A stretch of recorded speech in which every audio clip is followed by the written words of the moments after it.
우리 주변에 있는 물질은 대부분 단독 물질로 존재하는 경우를 우리가 찾아보기는 사실 힘듭니다. 우리가 마시는 음료수, 우리가 살아가는 이 공기, 그리고 우리가 보는 많은 암석들, 이런 것들은 모두 다 여러 물질이 섞여 있습니다. 그런 걸 혼합물이라고 하죠. 예를 들어서 우리가 이 혼합물 중에서도 환경을 오염시키는 그러한, 예를 들어 수질오염, 해로운 물질이 들어있다는 거죠. 해로운 물질이 들어가서 혼합물을 형성한다는 뜻이죠. 그런 데서, 그런 혼합물에서 어떻게, 그렇죠, 해로운 물질만 분리해낼 수 있다면 참 좋겠죠. 자, 이런 것들의 개념을 배우는 것이 바로 혼합물의 분리라고 하는 단원입니다. 공부해 보도록 합시다. 혼합물이라고 하는 것은 두 가지 또는 그 이상의 물질이 각 물질 자체의 조성이라든가 성질의 변화가 없이 섞여 있는 물질을 혼합물이라고 합니다. 혼합물 그 자체가 각 성분들이 그 자체의 특성을 그대로 가지고 혼합되어 있기 때문에 물리적인 방법을 사용해서 혼합되기 전에 성분 그대로 분리할 수 있는데요. 이런 걸 우리가 혼합물의 분리 활동으로 이 단원을 통해서 배우고자 하는 겁니다. 일상에서 만나는 혼합물은 크게 여기서 있는 것처럼 두 종류로 나눌 수가 있습니다. 즉 균일한 혼합물이다 라고 하는 거. 그래서 균일한 혼합물, 예를 들자면 이런 거죠. 소금과 설탕을 섞어서 혼합물을 각각을 서로 그 다른 비율로 혼합함으로써 수많은 조성비를 갖는 혼합물을 만들 수가 있겠죠. 그죠? 그래서 설탕물, 소금물에다가 뭐 진한 혼합물, 좀 농도가 낮은 혼합물, 이렇게 할 수가 있겠죠. 공기도 대체로 이제 균일한 혼합물이죠. 물론 성층권이다 오존층까지 올라가면 균일하진 않지만 대체로 우리가 지내는 이 지표면에 있는 대기권에서의 공기는 균일한 혼합물이다. 대표적인 걸로 그 소금물을 예로 드러났죠. 그 다음에 불균일 혼합물이라고 하는 것은 기본적으로 그게 항상 일정하게 양이 섞여져 있지 않은 것, 이런 것들을 우리가 불균일 혼합물이다 이렇게 이야기를 하고 있습니다. 소금이 기본적으로 나중에 또 얘기를 하겠지만 물에 녹는다라고 하는 것은 실제로 소금은 잘 아시겠지만 화학식이 어떻게 됩니까? 그죠? 염화나트륨이잖아요. 그죠? NaCl 이렇게 표시를 하잖아요. 그래서 Na는 일반적으로 물에 녹으면서 이온화되면서 플러스 이온을, 그 다음에 그 염소 이온은 마이너스 이온을 띠잖아요. 그래서 그 전하를 띈 상태의 소금 CL하고 그 다음에 나트륨 이온 플러스 이온이 그 물이라고 하는 거, 즉 H2O죠. 물에도 보면은 잘 아시겠지만은 그 뭐예요? 수소는 플러스고 산소는 마이너스잖아요. 그래서 이런 물하고 물이 이제 그 이온화되면은 수소 이온하고 OH 마이너스 이온이 생기는데 이런 것들이 서로 섞여가지고 이렇게 녹는다 이런 말을 쓰고 있습니다. 불균일 혼합물의 대표적인 걸로 우리가 몇 가지를 따져보면은 그 대표적인 걸로 이제 우리 혈액 같은 것들이 불균일 혼합물이라고 할 수가 있습니다. 혈액을 똑같이 섞여 있는 것 같지만 이 안에는 적혈구, 혈장, 백혈구, 혈소판 이런 것들이 불균일하게 속해 있고, 그 다음에 화강암 같은 경우도 이 화강암을 구성하는 여러 광물들이 불균일하게 되어 있습니다. 여기 있는 그 자갈 역자를 쓰는 여감도 마찬가지고요. 나무도 불균일 혼합물입니다. 그러니까 뭐 혈액도 여러 가지가 그 똑같이 섞이지 않고 불균일하게 되어 있고, 뭐 화강 같은 경우도 장석이나 석영이 불균일하게 되어 있죠. 그죠? 겉으로 봐서는 균일하게 보이지만은 사실은 그 조성비가 일정하지 않은 거. 그러니까 여기서도 있던 것처럼 우유 같은 것도 그렇고, 그죠? 이런 것들이 불균일 혼합물에 속한다. 혼합물이라고 하는 것은 물리적 방법으로 분리를 할 수 있다는 이야기를 조금 전에 이야기를 했죠. 화합물 같은 경우는 그럼 뭐냐? 화합물은 두 가지 이상의 원소로 구성된 물질을 말하고 기본적으로 두 개 이상의 원자를 포함하고 있는 걸 말하고 물리적인 방법으로는 분리할 수 없어요.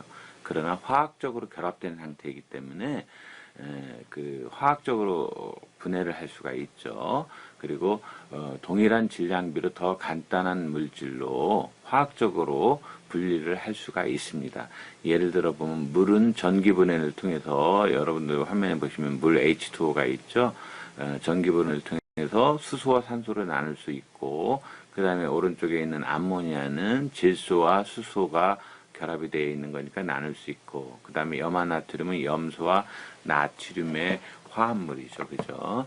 그 그림에서 보면은 이제 황가루하고 철가루가 그렇게 섞여 있는 혼합물이라고 한다면은, 황철광 같은 경우에는 기본적으로 황화철을 주성분으로 해가지고 철하고 황가루, 황하고 그 다음에 이들의 혼합물하고 전혀 다른 성질을 띠는 그러한 특성을 가지고 자, 혼합물을 분리하는 방법에는 여러 가지 방법이 있거든요. 그 중에 첫 번째로 여과라고 하는 것을 한번 생각해 보도록 하겠습니다. 여과라고 하는 것은 이 여자가 그 무슨 여자냐면은 거르다라는 뜻이에요. 거를 여자, 거른다, 거르다. 과는 무슨 과자냐면 지난다 이런 뜻이에요. 지난다. 그래서 지날 과, 지난다. 그러니까 지나게 하면서 뭐예요?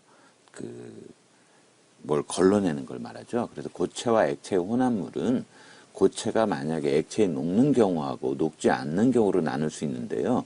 고체가 액체에 녹지 않는 경우에 사용하는 방법이 바로 여과인 것입니다. 그러니까 다시 말해서 고체는 안 녹아야 돼. 어디에? 액체에. 그죠? 그래서 예를 들어서 교과서에 우리가 소금과 후추를 분리하기 위해서 소금을 물에 녹인 후에 거름장치로 걸러서 1차로 후추를 분리해내잖아요. 여과는 유동성이 있는 고체하고 액체의 혼합물을 이렇게 구멍이 뚫려 있는 다공성 여과제를 진하게 해가지고 고체는 여과제의 표면이나 이런 데에 내부에 퇴적시키고 액체를 투과시키는 거예요. 그래서 이런 식으로 기계적 조작으로 거르게 하는 것을 바로 여과라고 합니다. 예를 들어 보면 이 그림에서 보면은 그 여과는 여과제의 구멍의 크기와 입자 사이의 관계에서 이루어지는 거거든요. 예를 들어 거름종, 우리가 많이 쓰는 이 거름종에는 약 10의 마이너스 4cm 정도의 틈새를 가지고 있는데 이 구멍보다 더 큰 이런 침전 입자, 즉 10의 마이너스 4cm보다 더 크면은 얘네들은 걸러지지가 않아요. 아니 걸러져요. 여기 통과를 못해요. 그 다음에 콜로이드 입자 같은 경우는 보통 10의 마이너스 7승에서 10의 마이너스 5승cm 크기인데 우리 반투막 용지가 있으면 반투막은 이 틈새가 약 10의 마이너스 7승이거든요. 7승 센티미터니까 콜로이드 입자는 이 반투막보다 커요. 그러니까 여기서 걸러지고 통과를 못하죠. 그죠? 이거보다 작은 분자나 이온은 통과를 해요. 우리가 일반적으로 그 삼투현상이라고 하는 그런 것을 우리가 보통 반투막 용지를 써가지고 하는데, 이 삼투현상이라고 하는 것은 어떤 예를 들어 물에 녹아있는 어떤 물질, 이쪽이 더 많이 녹아있고 이쪽이 적게 녹아있어요. 그래서 고농도인데, 일반적으로 우리가 확산이라고 하는 거 생각나시죠? 확산이라고 하는 것은 고농도에서 저농도로 녹아있는 물질, 즉 용질이 이동하는 걸 확산이다 이렇게 얘기를 하잖아요. 근데 여기서는 지금 이 반투막을 이 녹아있는 물질이 용질이 통과를 못하는 거야. 그런데 여기를 같이 반투막을 경계를 해가지고 두 물질을 오랫동안 놓아두면은 저농도에서 고농도로 용매가 통과해서 양쪽이 어떻게 되는 거예요? 농도가 이제 같아지게 돼. 결국 농도가 같아지게 되면은 결국 이쪽은 물의 높이가 물이 통과했으니까, 용매에 물이 통과했으니까 더 올라갔죠. 이쪽은 낮아졌죠. 이런 현상을 우리가 삼투 현상이다 이렇게 얘기를 해요. 근데 이거는 삼투는 일종의 확산이라고 할 수도 있어요. 기준점을 물로 준다면, 물의 입장에서 보면 여기는 용질을 입장으로 저농도라고 한 거잖아요. 물은 여기가 농도가 더 높잖아요. 이쪽보다. 그죠? 그래서 물의 입장에서 보면은 물이 많은 쪽에서 물이 적은 쪽으로 농도가 낮은 쪽으로 가기 때문에 물의 입장에서, 그래서 이것도 일종의 확산의 일종이다. 뭐가? 삼투가. 이렇게 아시면 되겠습니다.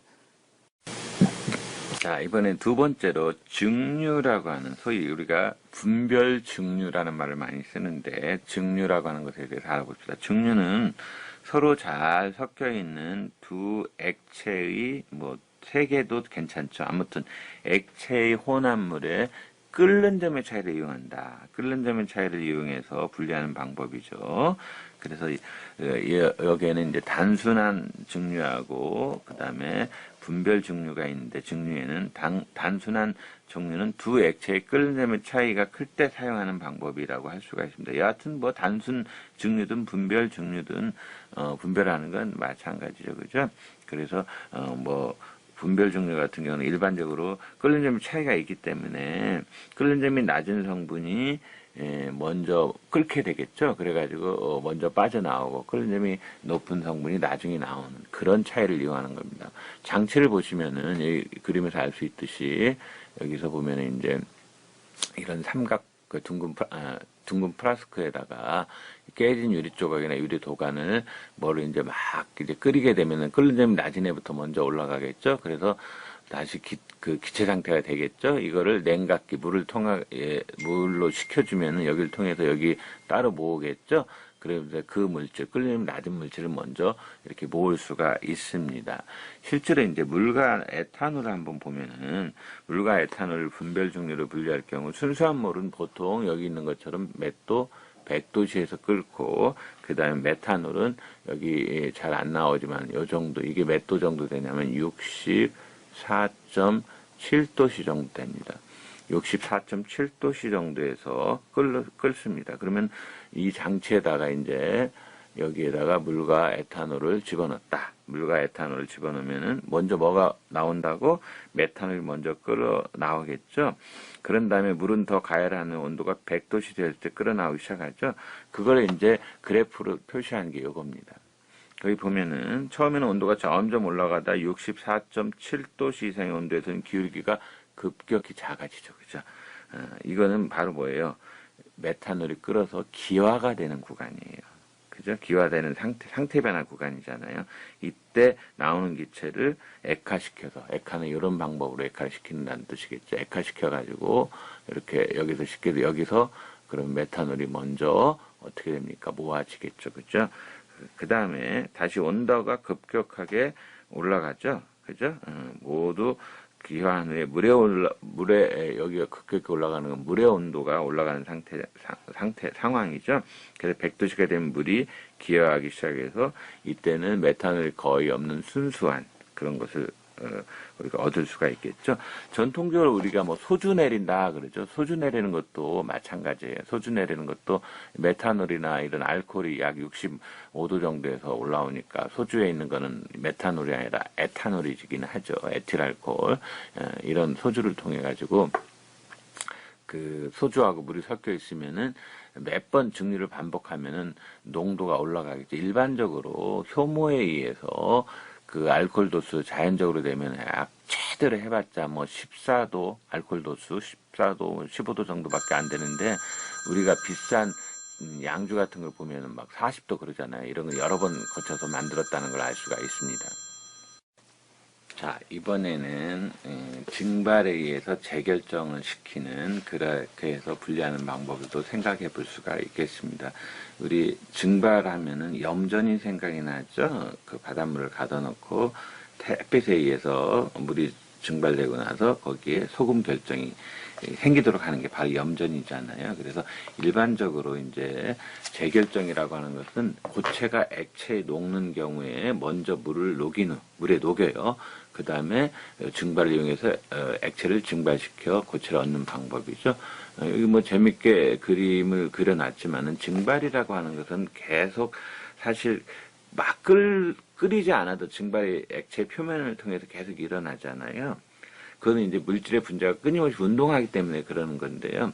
이때 이제 그 물의 경우 표면에 물은 끊임없이 공기적으로 계속 날아간다고 그랬잖아요. 기체가 되고 또 기체 상태의 물 분자는 다시 또 액체 표면으로 오겠죠. 그래서 나가는 거하고 들어오는 걸 비교해 보면 나가는 게 더 많으면은 물의 증발량은 높아지는 거고 양은 줄어들겠죠. 그죠? 결국은 언제까지 계속 이렇게 되느냐? 기본적으로 나가는 것과 들어오는 것이 평형 상태, 이걸 우리가 포화 수증기압에 도달했다 이렇게 얘기를 하거든요. 예를 들어서 우리가 건조하다, 이건 포화 수증기가 아닌 거죠, 그죠? 건조한 상태는 비가 온다, 그러면 잘 증발이 안 일어나죠, 그죠? 그래서 여기 보면은 여러분들이 그 큐에다가 여기 끓는 점 이하에서 증발이 일어난 이유는 라고 한 것은 바로 뭐냐면은 물질의 분자가 끊임없이 운동하기 때문이다 라고 아까 설명한 거를 받아들이면 될 것 같고요. 우리가 증발 이용하는 거기 그림으로 표현했지만 굵은 소금을 물에 녹여 가지고 포화용액을 만들고 그냥 두면은 액체가 계속 물이 증발하겠죠. 그러면서 소금의 결정이 생기죠. 이걸 우리가 재결정이다 이렇게 얘기를 하고 있습니다. 자, 요새 뭐 커피 좋아하시죠 다들? 예, 커피값이 밥값보다 비싼데도 밥은 굶어도 커피 비싼 걸 사 드시는 분들도 있고, 그 다음에 이제 커피 내리는 그런 것들도 여러분들 가정이나 아니면 직장에서 흔히 볼 수가 있어요. 이 커피를 내린다라고 할 때 그거는 바로 추출 방식입니다. 추출이라고 하는 것은 뭐냐? 두 가지 이상의 물질이 섞여 있는 혼합물에서 특정한 물질을 용해할 수 있는 용매를 사용한다. 특정한 물질을 녹일 수 있는, 용해할 수 있는 용매를 사용한다. 그래서 성분을 분리하는 방법을 우리는 추출이라고 한다. 그래서 예를 들어 가지고 우리가 자주 마시는 커피를 생각해 보면은 커피는 추출로 인한 분리법을 사용하는 거잖아요. 잘 아시겠지만 커피를 잘 볶아. 그걸 우리가 로스팅된 온도라고 그러잖아요. 그 다음에 이걸 그래서 분쇄된 온도의 입자라든가, 그 다음에 물과 분쇄된 커피와의 접촉 시간이라든가, 거름장치 등의 도구를 써가지고 커피 성분을 뽑아내잖아요. 이거는 이제 크게 보면 두 가지 종류가 있는데 침추식이다 해가지고 이 안에 커피가루하고 뜨거운 물을 써서 뜨거운 물에 의해서 뭐가 나오는 거죠. 그죠? 우리가 알고 있는 그러한 성분들이 나오는 거죠. 커피 향을 내는 것이. 그래서 여기를 걸러가지고 하는 방법. 그 다음에 이건 제 방에도 있는 건데, 소위 이런 필터, 저는 자기로 된 필터를 쓰는데, 이 필터에다가 여과지를 끼고, 여기다가 커피를 갈아서 두고 뜨거운 물을 부어. 드립커피라고 하잖아요. 그래서 이 서버에다가 이제 추출액을 이렇게, 그러니까 뜨거운 물이 분쇄된 커피 입자에 스며들어가지고, 분쇄된 커피 가루에서 가용성 성분이 용해되면 바로 커피 입자 밖으로 용해된 성분이 어디로? 여기로 뿅 모아지게 되겠죠. 이걸 따라서 마시는 거죠. 또 우리가 자주 사용하는 식용유도 콩을 일단 이렇게 갈아요. 분쇄한 고체에다가 뭘 사용하냐면은 바로 여기 써놨지만 헥세인이라고 하는 헥세인을 이용하면은 콩의 유지 성분은 헥세인에 녹아 나오게 돼요. 그죠? 녹아 나오게 나머지 고체 성분 그대로 남는 현상을 볼 수가 있습니다. 여기를 얘기하겠죠. 그죠? 그래 놓고 이 유지 성분이 녹아 나온 물질을 고체 성분과 분리한 다음에 그 다음에 여기서 헥세인을 증발을 시키는 거예요. 헥세인을 증발시키면은 그러니까 걸른 다음에 여기서 헥세인을 증발시키고 있죠. 그죠? 그러니까 기본적으로 남게 되는 물질을 가지고 그래서 고체 성분하고 분리를 여기서 시켰고 그 다음에 헥세인을 증발시키면 뭐만 남아요? 기름만 남죠. 그죠? 전통적으로 그 압착으로 우리가 방앗간에 가서 꽉 짜면은 콩기름은 콩 속에 5 내지 20%만 기름으로 추출하는데 헥세인으로 하면 거의 100%까지 녹여낸 다음에 증발시켜서 얻을 수가 있다고 합니다. 그래서 여러분들이 드시는 그런 식용유는 대개 지금 방앗간에서 안 하잖아요. 이런 공업적인 방법으로 하는 것을 알 수가 있습니다. 자, 이번에는 크로마토그래피라고 하는 것에 대해서 알아보도록 하겠습니다. 우리 이런 거 많이 해봤잖아요. 여과지에다가 사인펜으로 가운데 꽉 점을 찍으면은 그 여과지하고 친한 녀석들은 멀리 못 가겠죠?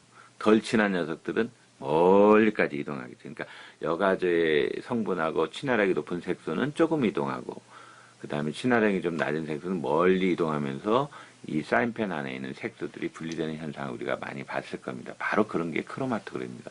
크로마토그래피는 그 적절한 정지상과 이동상을 사용해서 시료들이 섞여 있는 혼합물을 이동 속도 차이를 이용해서 분리하는 거예요. 예를 들어서 거기 여러분들 유리솜이라고 하는 게 있고, 그 다음에 어떤 물질을 집어넣어놨어요. 그걸 정지상이라고 우리가 표현을 했습니다. 그러니까 그 이동하는 어떤 물질을 이렇게 넣어주면은 이 이동 속도의 차이에 따라서 이렇게 오른쪽 그림 보면은 파란 구슬, 파란 점, 회색 점이 있는데 쭉 따라가다가 파란색이 더 많이 이동했죠. 이동수가 빠르죠. 이런 걸 이용해 가지고 분류를 해놓은 방법이에요. 광합성 색소 같은 거를, 시금치 같은 거를 막 갈아 가지고 이 종이 크로마토그래피 용지에다가 이렇게 점을 찍어 놓고 어떤 용매를 써 가지고 쭉 하면은 그 용매가 색소를 끌고 올라가는데 성분에 따라서 이동한 거리가 이렇게 차이가 나는 걸 알 수가 있거든요. 그걸 우리가 용매의 이동한 거리 중에서 성분 물질 이동한 거리를 가지고 RF 값이다 해가지고, 여기 예를 들어서 여기 보면은 그 A라고 하는 것이 용매선이고 B라고 하는 것이 어떤 그 성분 물질이 이동한 거리잖아요. 이거를 우리가 이렇게 분리를 해서 알아낼 수가 있습니다. 이런 걸 이용해 가지고 광합성이 일어나는 과정을 켈빈이라고 하는 생물학자가 밝혀내기도 하였습니다.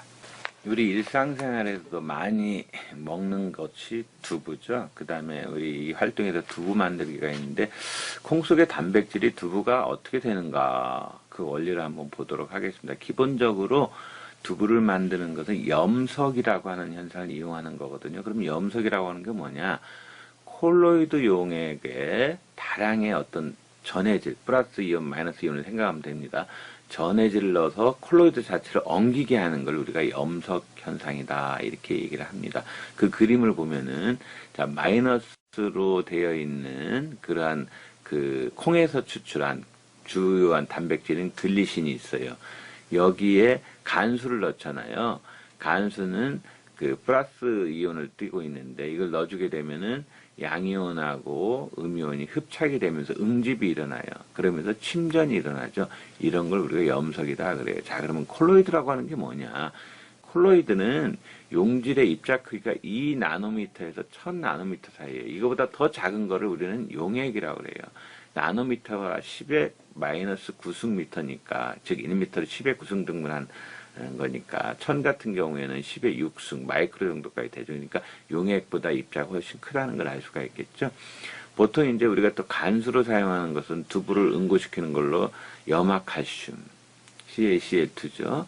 그 다음에 황산칼슘 등을 사용하는데, 소금을 이렇게 저장 창고에다가 이렇게 소금을 저장하다 보면은 염화 마그네슘 같은 것들이 이렇게 빠져나와요. 한 2%나. 그걸 모아가지고 이제 팔기도 하고, 요새는 화학적으로 잘 이용해서 엉기게 하는 물질을 팔기도 하죠. 자, 이런 현상들을 이용해서 우리가 맛있는 두부를 먹게 되는 거고요. 연두부니, 순두부니, 그다음 일반 두부는 어느 정도 굳기를 했느냐에 따라서, 또는 간수를 무엇을 쓰느냐에 따라 조금씩 차이는 납니다. 그것까지는 우리가 참고로 알아보시고요. 여기서는 원리만 이야기하도록 하겠습니다.